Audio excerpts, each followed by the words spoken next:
Hello জনগণ, কেমন আছো তোমরা? আশা করি আল্লাহর রহমতে অনেক ভালো আছো। আজকে সারাদিন আমি খাবো সবুজ রঙের খাবার। তো প্রথম খাবার খুঁজতেছিলাম ঘরের ভিতরে।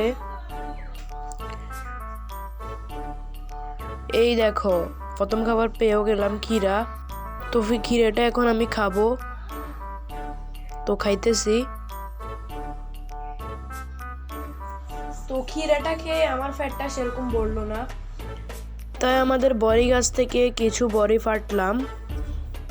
এই দেখো, ফের এখন খাচ্ছি। এগুলো খাওয়ার আধা ঘন্টা পরে আমার আবার খুব খিদে লাগলো, তাই ভাবলাম আমাদের গাছে তো পেয়ারা ধরেছে, আর পেয়ারা তো সবুজ হয় তোমরা সবাই জানো, তাই পেয়ারা ফেরে খেয়ে নিলাম।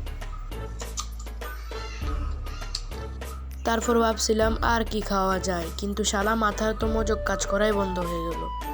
তাই ভাবছিলাম আমি সবুজ সবুজ পাতা খাবো। তো আমি সবুজ সবুজ পাতা খাই। তোমরা আরো এরকম চ্যালেঞ্জিং ভিডিও পেতে চ্যানেলটা সাবস্ক্রাইব করে রাখো। বাই।